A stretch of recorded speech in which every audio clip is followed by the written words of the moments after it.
بسم الله الرحمن الرحيم. الحمد لله رب العالمين.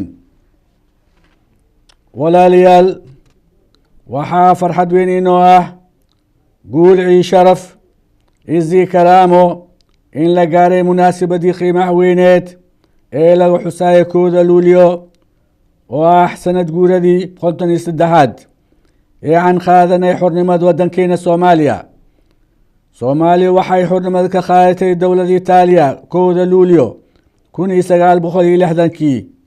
Soomaaliya waxay xubin ka tahay golayaasha caalamka waxaa ka mid ah ururka qaramada midoobay, ururka islaamka, ururka jaamacatul carabiya, ururka dalalka dhexdhexaadka ah, ururka midowga Afrika, ururka midowga IGAD.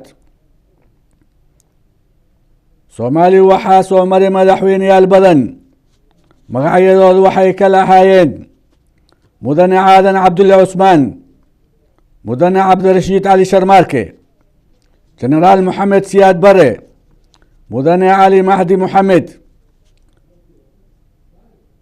mudane cabdulqaasim salaad xasan, mudane cabdullaahi yuusuf axmed, mudane shariif sheekh axmed iyo mudane xasan sheekh maxamuud oo ah madaxweynaha dowladda federaalka Soomaaliya. walaalyaal waxaa wanaagsan inaan xasuusano guddoomiyaashii baarlamaanka wadankeena Soomaaliya.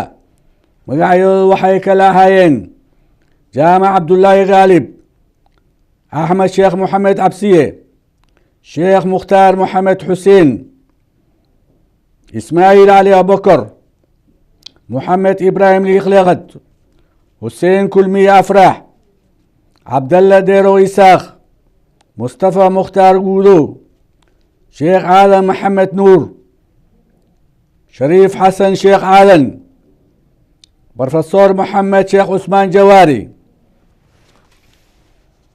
إلهي وحان كبرينا إن سنة كيس كالي عنكو قارنو 1 luulyo أنا خبنا عافمات iyo umri dheer iyo wadankeena Soomaaliya oo nabad iyo barwaaqo ah. aamiin walxamdu lilaahi rabbil caalamiin.